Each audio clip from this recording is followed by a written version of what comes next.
Okay, hello everybody. Well, that was a lot of fun. Really want to thank all of our fans, all the family and friends of our players, and our staff for coming out and supporting us all spring. It was just awesome to watch. The city of Seattle is a football city, and the goal is every single spring, I just want to pack more people in here to come out to a huge event and get to watch a game and get to watch the new team and see what's in store for the fall. And I'm hoping this is a huge annual event that everybody would love to come to and get to enjoy an actual game. You guys hope that we were trying to get a little drama there towards the end, but they got up by 9, so. But it was fun at least watching that last drive go there. But I think every single year this is a really good start, having 9,000 plus fans there, and hopefully, next year and years to come, we just have more and more fans to support us and to show the country that football means a lot in the city of Seattle, in the state of Washington, and in the Northwest, and on the West Coast, and in the Pac-12. Questions? Was that your motivation for bringing back the spring game or making it a game, is just to kind of showcase the program? It's that, but it's also great for our players to be in front of people and have to perform. They need to get used to that.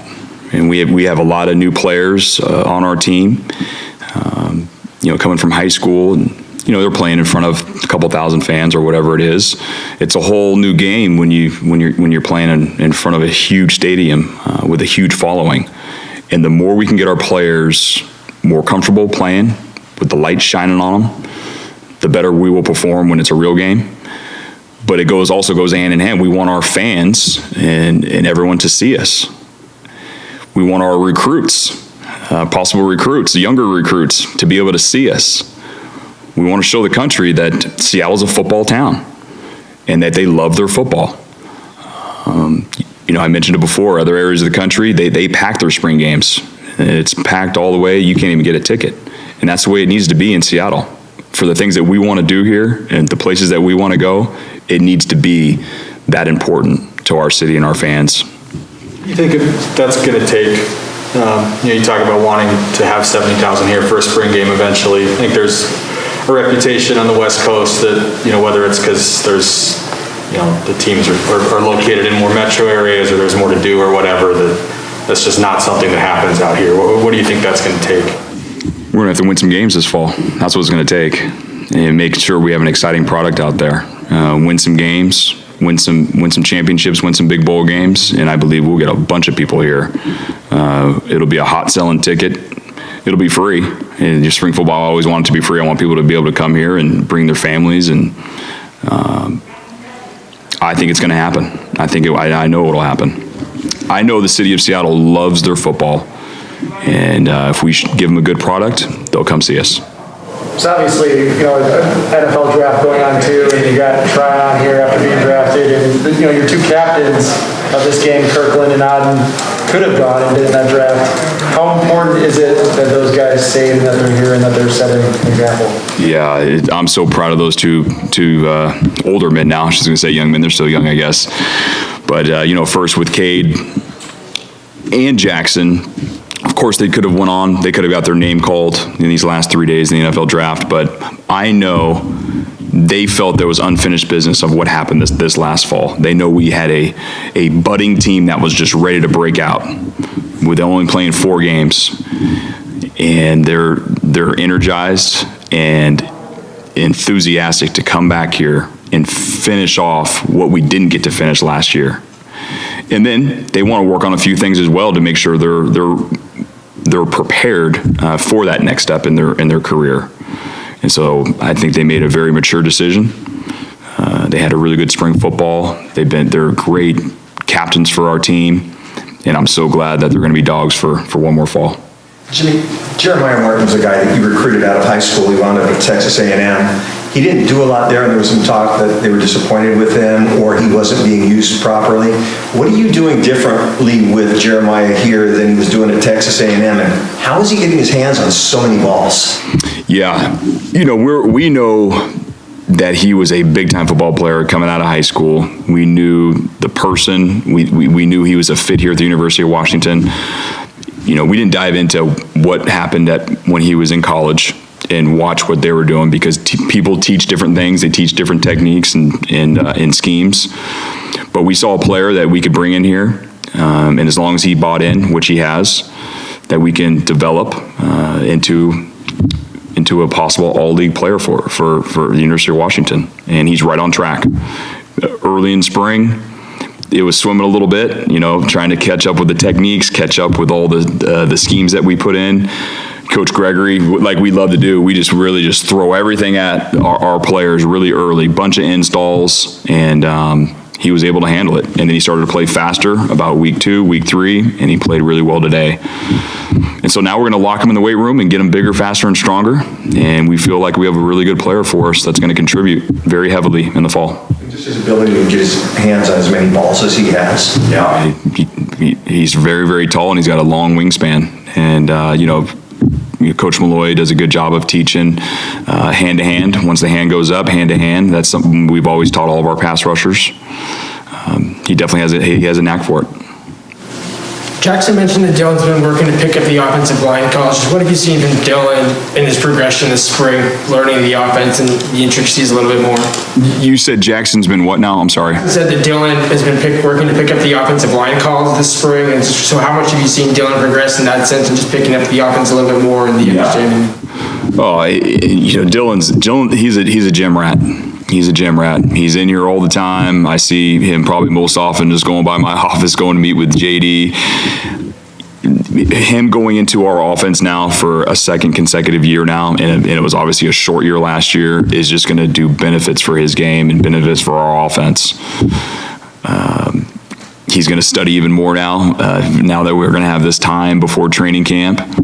And him knowing protections, when to check it, when not to check it, where to throw the ball, where not to throw the ball, getting us in and out of good plays and also out of bad plays is going to help our offense, it's going to help our team. Do you get the sense that his teammates regard him as, the returning starting quarterback that he is, that they kind of look at him as the guy? Yeah, for sure. Yeah, Dylan Morse is our returning starting quarterback, and I think they look at a lot of people as returning starters across our whole roster, on defense and on offensive line, all positions, receiver, running back, whatever it may be. But also everybody knows that you got to compete every single day to show the coaches and show your teammates that you're the guy. None of us are ever going to sit back and rest and say, okay, yeah, I made it. I'm comfortable in my position. We don't want anybody to be comfortable. We want everybody to always be striving and growing and trying to develop and become better. And I know Dylan has that mindset. Jimmy, this was a full contact scrimmage and open to the fans and encouraging the players to be involved.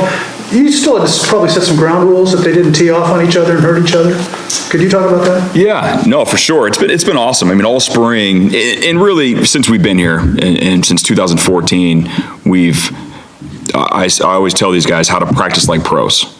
We need to play at a high level, high speed, but at the same time, we got to protect each other. We got to make sure that our teammate is able to play when we get to the fall and we play real opponents.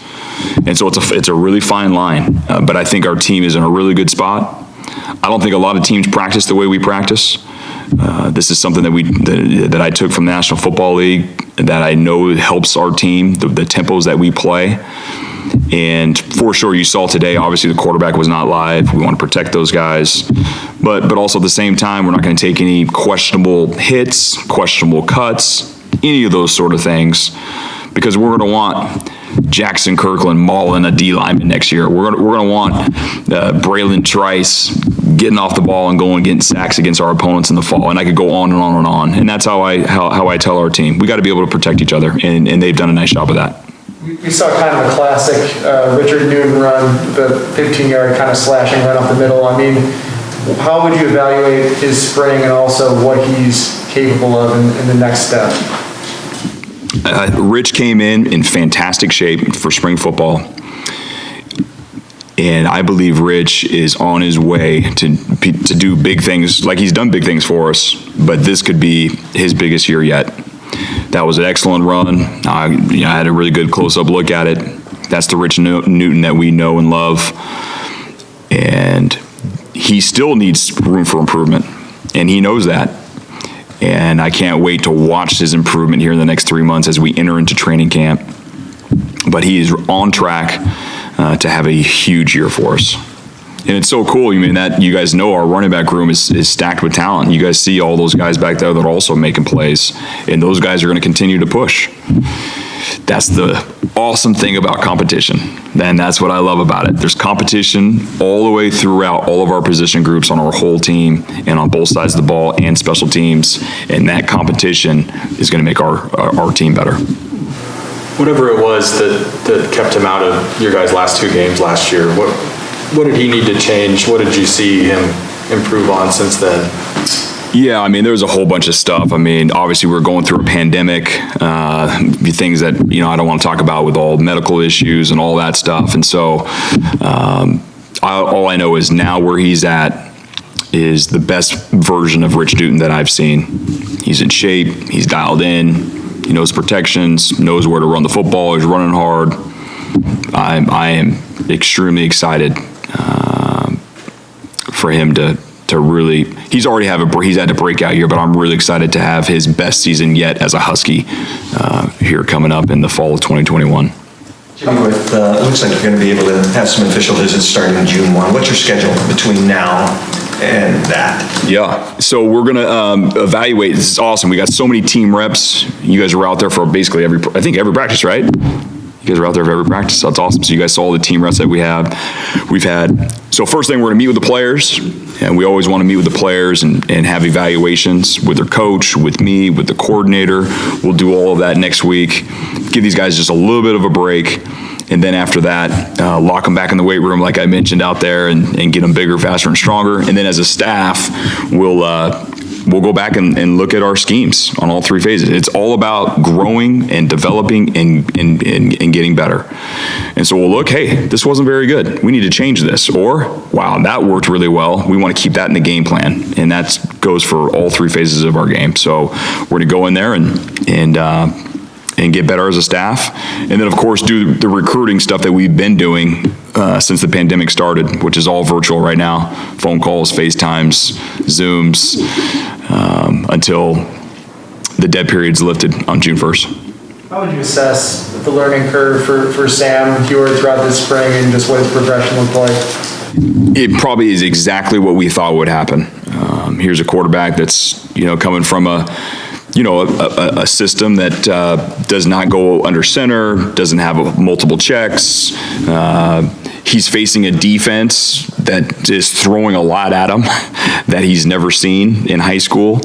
And so I think his progression is right where it needs to be. He's an early enrollee that could still be in high school right now, but now he's thrust in there to going against an NFL-style defense with blitzes coming from all different directions and sticky coverage and different fronts, and we're showing him one thing, and then he thinks he's got the right check, but then we're bouncing into another front, and then now all of a sudden he's in a wrong check. So there was a lot thrown at him, and then at the same time he's got to learn the offense. But he is right on track. He's right on track. I know this. He was better today than he was in day 1 of spring football. And he's going to be better when we enter into training camp than he was the last day of spring football. Elijah Jackson's interception, just thoughts on that and his springs. What do you see from him? Yeah, very, very proud of Elijah. He is a extremely hard worker. He's very intuitive and wants to always learn the next thing. Reminds me a lot of Sidney Jones, how Sidney Jones was as a freshman. I'm very excited about his speed, his agility, the way he's playing faster now. He still has to play faster, but I really believe he'll end up being one of our next corners after those 2 starters with Trent McDuffie and Kyler Gordon, and you'll see him mixing in there in that battle to play corner or to be the 3rd corner as well when we get into our special packages when we have 3-4 corners on the field. He's right on track. another young man I'm excited about. Seems like Braylon Trice has been mentioned by just about everybody this spring. What's made him stand out to you? So proud of Braylon, for him opting out, personal reasons, and then him to come back in here with just a completely different mindset. He took a huge step in the weight room. That was the first thing. He had to get some weight on, some strength on his frame. He did that, and now you can see him just playing with way more confidence, way more ferocity. I mean, it's awesome to watch. He was one guy that I went up to right after the spring game was over and just gave him a big hug. I'm very proud of him. He's come a long way. And, this could be one of the players that, that maybe you guys know about, but Husky Nation doesn't know about, but then all of a sudden, the first couple of games in the fall, you're going to start hearing his name called out a lot. Aside from Zion, are there any long-term injury concerns with any of the guys we saw today on scooters and suits? Yeah, no, there's not. And, we'll address those later, but no, there's not. Jimmy, all the analysts say this is a top 20 football team. Is it better than that, or is it on target? What do you think? Would you say this is a tough? All the analysts have called this a top 20 football team. Oh, gotcha. Before the spring started. How do you feel about it now? Yeah, I know I'm very excited about our football team. I know they are very hungry. There's a feeling of unfinished business from last year. I know, the way our season was abruptly ended and the fight that we had in every single game that we played. I know there's a hunger there and competitiveness that they want to go out there with a chip on their shoulder, and they want to go out there and play some quality football. And so, the rankings and all that, I'll tell you this, I'll answer those questions at the end of the season after the championship game. Then I would love to talk about rankings and all that. But we can't worry about the rankings. And those are completely out of our control. All we can control is trying to prepare our team to win every single game that we're trying to play. And then if we do that, I'm sure the rankings will say we're pretty good. But it is nice to be considered among the nation's best. I mean, if you weren't, that would probably be an issue. Yeah. I guess what I'm trying to say is we need to go out there and prove it. And, with someone saying that we're good, we're not going to listen to that. What I would love to do is go out there and be good, and then you guys can write about how good we are. And so let's go do that first. And then our team, and then even then, we got to go try to win the next one. And then we win the next one. And then really when the season's over, then we can kind of reflect back and go look back and go, hey, you know what? We were a top 20 team. We were a top 5 team. But, I get it. That's how fans and everybody wants to pay attention to the rankings and all that. But if we just focus on the games that we're playing and take care of business, it'll all take care of itself. Jimmy, can we get your impressions on the draft and where your guys went and the fit with the teams that they wound up with? Yeah, I'm proud of all those guys for one. To be drafted is an honor, and so much hard work has been paid. As you just see it being paid off when a NFL club decides to invest in you and announce your name and put you on their team. And so I'm proud of those 4 guys so far. I haven't seen anything since. I don't know if it's over or not, but I'm proud of all 4 of them. I think they're all going to franchises that are in need of their position, and I know those 4 guys are going to give it their all and be great ambassadors of the University of Washington and what we do around here. And I'm excited to watch those guys battle in preseason games and in the fall. Hey Jimmy, you talked about, the team's commitment and dedication during the spring, and I know you ask a lot of them and they come in with a lot. Was it any pleasant surprise from the team, in the 15 practices? I think the first thing, it's not a surprise. What I'm really proud of is that these new transfers that came in, that come from different programs, they came in here and they just went right. They melted right into our culture and they're marching in unison with the rest of our team, which was awesome to watch. Our leaders on our team, put their arms around them and said, hey, this is how we do things. This is what we do. We're not late. We we study extra, we come before practice, work out, and after practice, we do extra things, and just our whole culture around here of everybody knowing each other's name, where they're from, what they're about, what their story is, and really happy that those transfers were able to come in here and just melt into our culture and be a dog. Jimmy, did you ever try and talk Coach Pete into doing a spring game? And what do you think his reservation was? Jeez. Thanks, Larry. We've had a bunch of conversations. I don't know. I think I totally understood where he was coming from. I think he probably said it before. I know he didn't want to show very much, to our opponents, which I totally get. And, we held back a lot of stuff today as well because we know it's on TV, and, every coach does that. We held back a bunch of plays and stuff that we're not going to do. But I guess for me, and I don't want to answer for him, for me, the importance of having a real game for our fans and for our players, that outweighed us trying to hold back really everything so nobody can see it.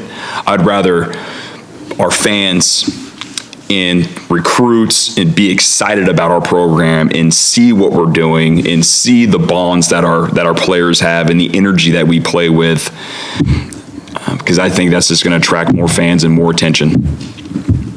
All right. Thank you very much. Thank you.